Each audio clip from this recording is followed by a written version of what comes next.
In 2001, a flash flood on a plain in southern Iran exposed the archaeological remains of a previously unknown ancient civilization. The beautiful and captivating finds that came out of the ground brought to light the 4,000-year-old Bronze Age culture that prospered alongside the likes of the Harappan and Mesopotamian civilizations.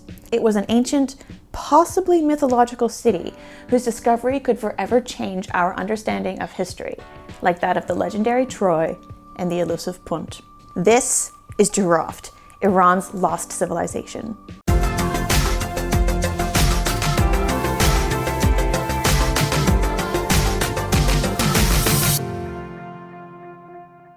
Hello friends, welcome back to Dig It with Raven. Today we're taking a deep dive into a civilization that we didn't even know existed until the turn of the 21st century. The Jiroft civilization of ancient Iran was first put onto our radar around 2001 when a slew of mysterious ancient artifacts started to appear on the antiquities market.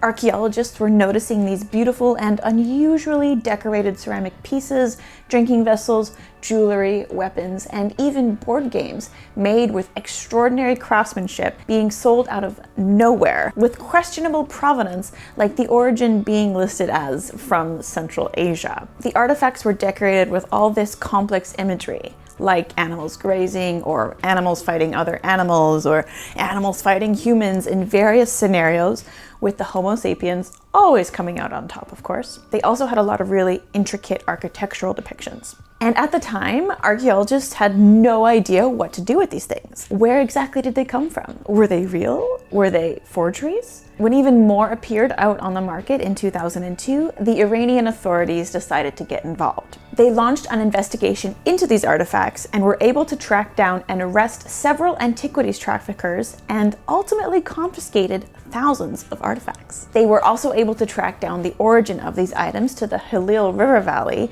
in the southeast of Iran, around 40 kilometers away from the city of Jiroft, which is obviously how they named the civilization, because we don't know what they called themselves or what anyone else called them either, for a matter of fact. It's geographical, just like how we named the Indus Valley civilization. This was super intriguing to archaeologists because at the time, there weren't any archaeological sites that had been dug up in that area.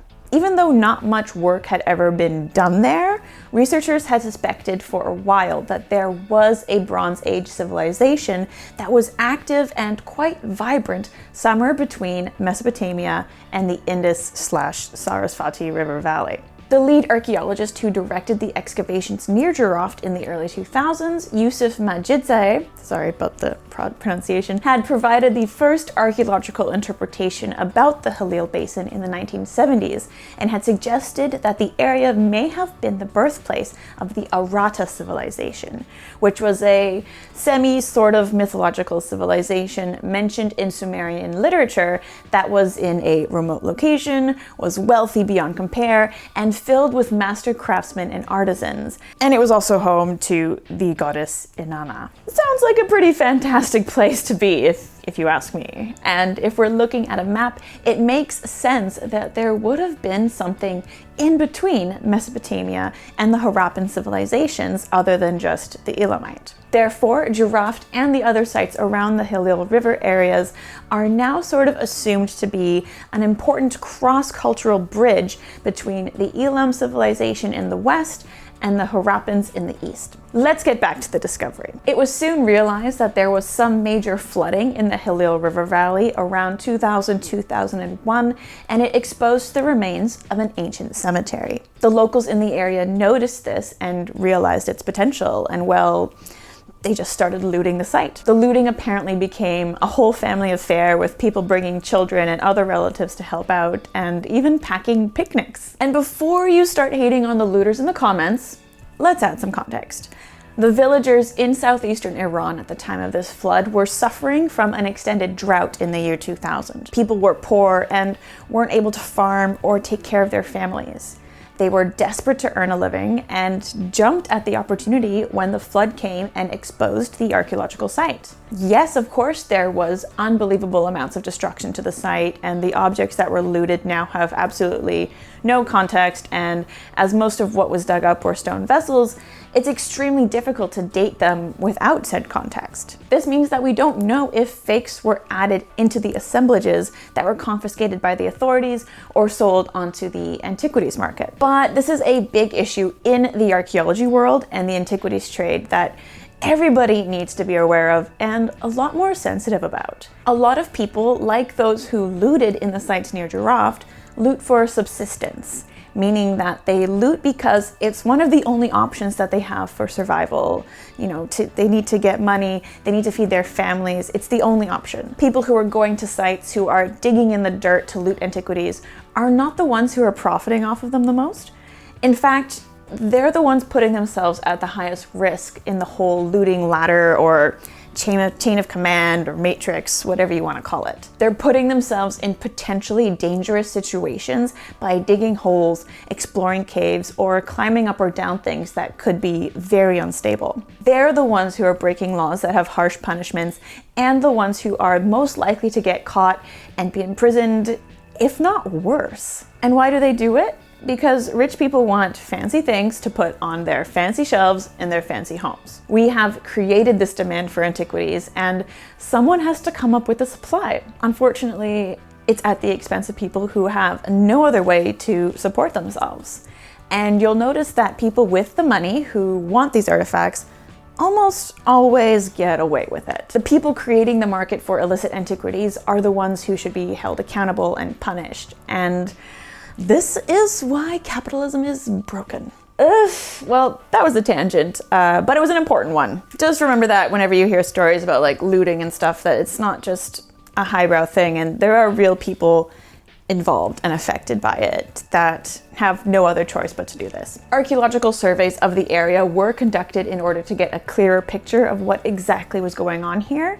And it turns out that these previously undocumented people dated back to the Bronze Age, 5,000 years ago. Oh man, this is so exciting. This literally happened like 20 odd years ago. It's so recent, and it just goes to show you how much we still don't know about the history of the world. It's mind-blowing, really. Like, oh, can you believe like what we don't know? Like what else could be under the ground? It's very exciting. It's very exciting. Excavations at Jiroft began in 2003 on a site named Konar Sandal in order to uncover more about this civilization. The cemetery that was exposed during the flood wasn't excavated further, but instead they chose nearby mounds. The two biggest ones that they dug at are called Konar Sandal North and Konar Sandal South. Obviously, north-south, more directional stuff. And they found some really cool evidence there. Archaeologists found entire architectural complexes, with the northern mound including what they've described as a cult building. It was a stepped platform that is reminiscent of a ziggurat in the Mesopotamian culture, but as we don't know the significance of this one, we won't be calling it that, as a ziggurat has a very specific religious function. But what we do know is that stepped platforms like this are traditional in Bronze Age Iran. And as we don't quite know their function, the obvious go-to archaeological interpretation is ritual or ceremonial. So let's just tie that one up in a little bow and move on, shall we? Apart from the ceremonial space, the other major architectural find was a fortified citadel at Konar Sandal South. There were even remains of smaller buildings discovered at the foot of the mounds, which has led archaeologists to suggest that these two mounds were once together and sort of formed an urban settlement that stretched across the plateau, dating as early as the 5th millennium BCE. Excavations around the citadel on Konar Sandal South revealed that it was surrounded by a monumental brick wall and was carbon dated between 2500 and 2200 BCE, meaning Jiroft probably had its heyday as a major urban center in the 3rd millennium BCE. I mean, finding a new city of an already known civilization is already stuff that makes your career. Like, look at Sir Arthur Evans or any of the archaeologists of the 19th and 20th centuries. But finding the first urban center of a never before discovered civilization with monumental architecture, craft production areas, domestic buildings, and cemeteries, like, that is just something unheard of in archaeology today. And yet, here we are. Among the finds at Jiroft were objects carved out of a dark stone called chlorite. These artifacts depicted plants, buildings, half animal, half human figurines like scorpion men, and the outlines of monumental buildings. Some were even carved and inlaid with semi-precious stones such as calcite, obsidian, and lapis lazuli. The fact that they had access to these other types of stones shows that they would have had trading relationships with other civilizations that were thriving in 3000 BCE, like Mesopotamia. What's the most stunning and fascinating about these objects are the iconography that is so full of symbolism, and when you look at them, some show remarkable similarities to that of other Bronze Age civilizations of the Near and Middle East that could suggest a common or partly shared cultural heritage. The scorpion men images found at Jiroft are reminiscent of those found in the royal cemetery of Ur. And take a look at this so-called bull man. Looks kind of like Enkidu from the Epic of Gilgamesh, does he not? I think so anyways. Perhaps the most similar iconographic images are those of battles between eagles and snakes that seem to refer to one of the most famous myths of Mesopotamia, that of one of the legendary shepherd kings of Kish, Etana. In one story, Etana is looking for a way to get a magical plant from heaven that will allow his wife to birth him an heir. And he saves an eagle that has been fighting with and then left to die in a pit by a snake on this journey. And I mean, the eagle ate the snake's offspring, so we can't really feel too bad for the birdie now, can we? But this works out really well for Etana, who saves the eagle, and as a show of gratitude, the eagle flies him to heaven for that sweet, sweet heir birthing plant. This overlap with similar motifs is super interesting and kind of exciting because we have another one, and it's probably one of the most popular ones. We all know it. It's the motif of the Great Flood, and it's one of the most well-known ones from Sumerians and Babylonians that also appears in Jiroft. And it's said that Etana was the first king after the Great Flood, so it's got all this like exciting connection stuff going on, and I love it. The image from Jiroft isn't confirmed as the Great Flood, but it has similar motifs, such as a mountain rising from the waves and symbols of the sun and the moon lifting something that looks like a rainbow with mountains behind it. I know it might not mean any of that, but it did send me down a rabbit hole about ancient depictions of rainbows, and now I have a new obsession, so thank you, Jiroft. Not only did the Jiroft civilization have stunning art and craftsmanship, it had not one, but two unique writing systems that were discovered, but they're still undeciphered.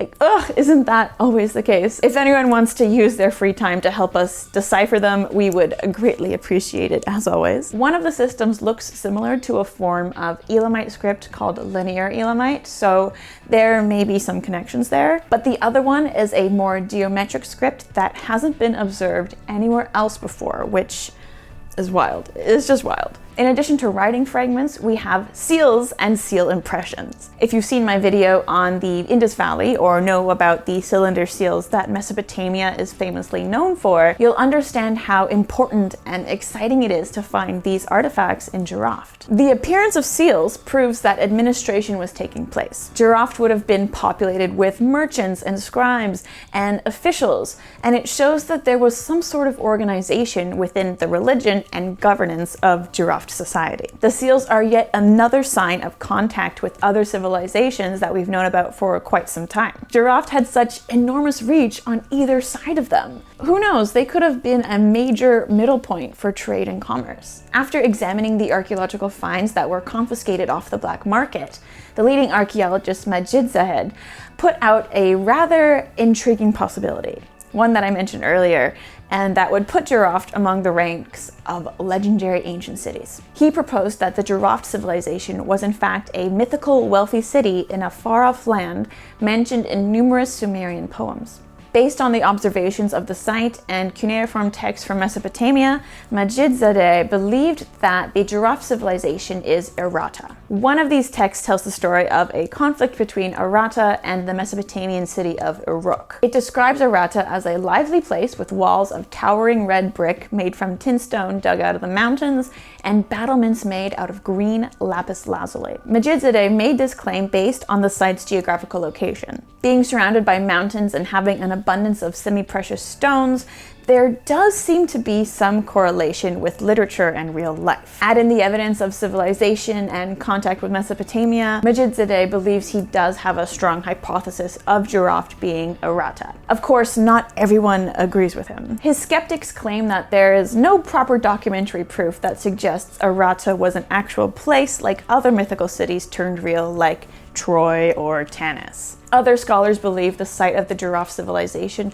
may have been the capital of the ancient kingdom of Marhashi, which we do have documentary evidence of existing, as it was a state mentioned several times in Akkadian and Neo-Sumerian texts, and it can be identified within the same time period of the Akkadian Empire and corresponds to the dates attributed to Jiroft. They say it was located east of the Elamite city of Anshan, and the two of them often allied together during conflict with the Akkadian Empire. Of course, everything is still just healthy speculation, as we don't have enough hard evidence yet to pinpoint it to anything known, or even to reconstruct the story of the Jiroft civilization. It's still one big exciting mystery. Regardless if the Jiroft civilization belongs to any of these theories or designations, what we can agree on is that no one would have ever imagined that lying under the sands of a remote region of Iran that was considered by many an unlikely spot for settlement and infrastructure in the ancient world